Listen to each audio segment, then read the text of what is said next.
Hi friends, welcome to దేశీ సంగతులు. మీరందరూ ఎలా ఉన్నారు? నేనైతే చాలా చాలా బాగున్నాను. సో ఈరోజు నేను స్టవ్ని ఎలా ఈజీగా క్లీన్ చేసుకుంటానో మీరు కూడా చూసేయండి. సో చూస్తున్నారు కదా, మనము ఏదైనా పాలు పెట్టినప్పుడు పొయ్యి మీద ఒక్కోసారి మర్చిపోతాము, అవి పొంగిపోతాయి. ఇంకా పులుసులు లాంటివి కూడా పడినప్పుడు పొంగి మన స్టవ్ మీద మచ్చల్లాగా మిగిలిపోతాయి కదా, మాడినట్టుగా. సో అవన్నీ మనం క్లీన్ చేసుకోవాలంటే చాలా ఇబ్బందిగా ఉంటుంది కదా. సో అలా కాకుండా మనకి తక్కువ సమయంలోనే మనకి ఇవన్నీ ఏమీ లేకుండా, మరికలన్నీ కూడా పడకుండా మనం ఈజీగా ఎలా క్లీన్ చేసుకోవాలో నేను చూపిస్తాను. ఇంకా ఇలా వేరే కంట్రీస్లో ఉండే వాళ్ళకి హెల్ప్ చేయడానికి పని వాళ్ళు ఉండరు కదా. సో ఇంకా అన్ని పనులు కూడా మనమే చేసుకోవాల్సి వస్తుంది. అలాంటప్పుడు ఇలాంటివి చిన్న చిన్న వాటిని మనము ఈజీ చేసుకునేలాగా ఉంటే మనకి కొంచెం వర్క్ ఈజీ అవుతుంది కదా. సో నేను ఇక్కడ అన్నీ కూడా క్లీన్ చేసేసుకున్నాను. ఫస్ట్ నా స్టవ్ బర్నర్స్ ఉంటాయి కదా, అవన్నీ క్లీన్ చేసేసుకున్నాను. ఇంకా దానిపైన పెట్టేవి అవి గ్రిల్స్ లాంటివి అవి కూడా క్లీన్ చేసేసుకున్నాను. నీట్గా క్లీన్ చేసేసుకొని నేను ఒక సైడ్ ఆరపెట్టుకున్నాను. మళ్ళీ తడిగా ఉంటే కనుక అవి వెలిగించేటప్పుడు వెలగవు కదా మళ్ళీ. సో ఆ ఇబ్బంది లేకుండా అవన్నీ తీసుకొని అన్నీ ఆరపెట్టేసుకున్నాను నేను. కొంచెం ఆరిపోగానే అవన్నీ తీసి మనము తర్వాత పెట్టేసుకోవచ్చు మనం స్టవ్ మీద. సో స్టవ్ని కూడా నేను క్లీనప్ చేసేసుకున్నాను.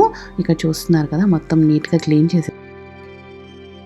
సో ఇంకా నేను దీని మీద బర్నర్స్ పెట్టుకునే ముందు ఫుల్ స్టవ్ మొత్తము అల్యూమినియం ఫాయిల్ ఉంటుంది కదా, ఆ అల్యూమినియం ఫాయిల్తో ఫుల్ కవర్ చేసేసుకుంటాను.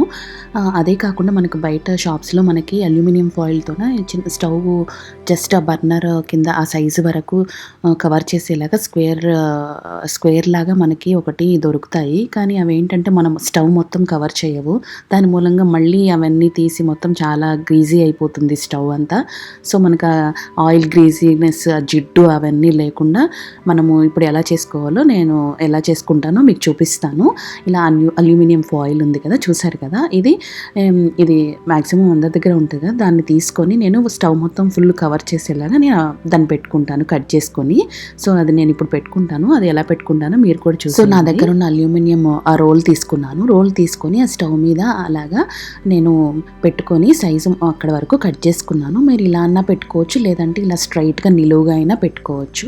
అలాగా దాన్ని పెట్టుకొని కట్ చేసుకోవచ్చు. కానీ నాకు ఇలాగా అడ్డంగా పెట్టుకున్నాను కదా, నాకు ఇలా స్టవ్కి సరిపడా నాకు ఇలా మంచిగా అనిపించింది. సో నేను ఇలా కట్ చేసుకున్నాను. పెట్టుకొని మనకి గ్యాస్ లోపల బర్నర్స్ పెడతాం కదా, అక్కడ మనకు హోల్స్ ఉన్నాయి కదా, అవన్నీ కూడా నిదానంగా మధ్యలో కట్ చేసుకున్నాను.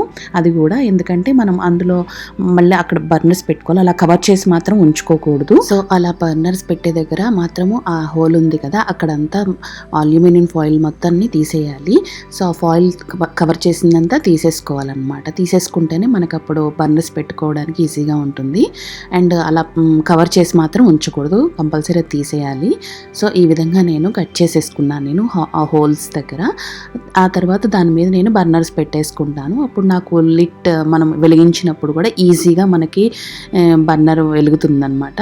సో అలా ఈజీగా నాకు అయ్యేలాగా నేను అంతా కట్ చేసుకొని పెట్టుకున్నాను నేను. ఇంకా ఇలా ఈజీగా ఉంటుంది మనకి ఇలా పెట్టుకోవడం మూలంగా. సో ఇలా ఫుల్ స్టవ్ మొత్తం కవర్ చేసుకున్నాను కదా నేను. ఓన్లీ బర్నర్స్ కింద మాత్రమే కాకుండా ఫుల్ స్టవ్ అటువైపు నుండి ఇటువైపు వరకు మొత్తం కవర్ చేసేసాను కదా అల్యూమినియం ఫాయిల్.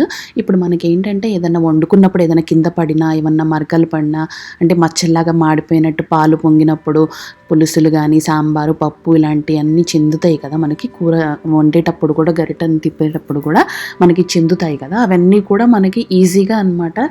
జస్ట్ మనము ఈ ఫాయిల్ జస్ట్ ఇలా లేపి తీసేస్తే ఆ ఫాయిల్లోనే అవన్నీ ఉండిపోతాయి కాబట్టి మనము మళ్ళీ ఈజీగా క్లీనప్ చేసేసుకోవచ్చు. మనకి కింద స్టవ్ వరకు వెళ్ళదు, స్టవ్ అంతా కొత్తగా ఉంటుంది మనకి. ఇంకా ఫాయిల్స్ని నేను అల్యూమినియం ఫాయిల్ స్టవ్ మొత్తం వేసిన తర్వాత నేను బర్నర్స్ని పెట్టేసుకుంటున్నాను. మనం బర్నర్స్ పెట్టేటప్పుడు కూడా చాలా జాగ్రత్తగా పెట్టుకోవాలి, ఎందుకంటే అన్ని సైజులు ఒకేలా ఉండవు కదా. సో అది సైజెస్ అన్నీ చూసుకొని పెట్టుకోవాలి, మళ్ళీ మనకి ఇబ్బంది లేకుండా వండేటప్పుడు. సో ఆ విధంగా మనం పెట్టుకుంటున్నాము. ఇక్కడ చూస్తున్నారు కదా, బర్నర్స్ కింద కూడా మనకి ఫాయిల్ మనకి కవర్ అయి ఉంది. సో అలా ఉండడం మూలంగా ఏదన్నా ఆయిల్స్ కానీ, గ్రీజీనెస్ కానీ అలాంటివి ఏమన్నా ఉన్నా కూడా మనము ఈజీగా జస్ట్ ఫాయిల్ వరకే ఖరాబ్ అవుతుంది కాబట్టి కాబట్టి జస్ట్ ఆ ఫాయిల్ బర్నర్స్ పైకి లేపేసి అన్నీ ఒకసారి బయటకు తీసేసి ఈ అల్యూమినియం ఫాయిల్ షీట్స్ ఉన్నాయి కదా, ఈ షీట్స్ మాత్రం మనం తీసేసుకుంటే మనకి ఈజీగా ఉంటుంది. సో స్టవ్ అంతా చాలా నీట్గా ఉంటుంది. సో రుద్ది కడగాల్సిన అవసరం మనకు ఉండదు. సో ఈజీగా జస్ట్ ఒక వెట్ వైప్ తీసుకొని ఇలా తుడిచేస్తే మనకి జస్ట్ క్లీనప్ అయిపోతుంది అనమాట. మళ్ళీ నెక్స్ట్ టైము అవి తీసేసిన తర్వాత మళ్ళీ కొత్త షీట్స్ వేసేసుకోవచ్చు ఆ ఫాయిల్స్. సో ఇది చాలా ఈజీ ప్రాసెస్. సో నేను ఎప్పుడు ఇలానే చేస్తాను. సో ఈ బర్నర్స్ అన్నీ పెట్టేసుకున్నాను కదా, దీని మీద అవి కూడా పెట్టేసుకుంటాను. దిమ్మలు ఉన్నాయి కదా, అవి కూడా పెట్టేసిస్తే నాకు ఒకసారి మనం ఎలాగో ఇవన్నీ ఆరిపోయినాకే పెట్టాం కాబట్టి మనం ఈజీగా వెలిగించుకోవడానికి కూడా ఉంటుంది మనకి. ఇవి పెట్టేసుకొని మనము ఇంకా ఫ్రెష్గా మనం ఏమన్నా కర్రీస్ ఏమన్నా వంట కావాలంటే చేసుకోవచ్చు. సో అవి పడితే మళ్ళీ ఈజీగా జస్ట్ ఆ ఫాయిల్ వరకు తీసేయచ్చు అనమాట. మళ్ళీ వెంటనే మనం ఇంకొక కొత్త ఫాయిల్ వేసుకోవచ్చు.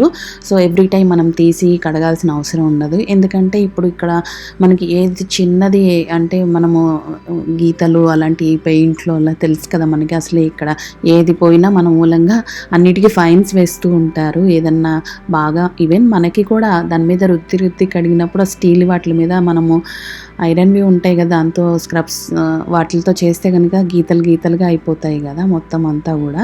సో అలా కూడా అవ్వకుండా చాలా నీట్గా ఉంటుంది, కొత్త దానిలా ఉంటుంది ఎప్పుడు చూసినా కూడా.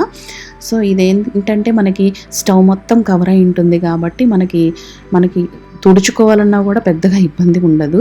సో నాకైతే ఇది చాలా ఈజీ ప్రాసెస్ అనిపిస్తుంది.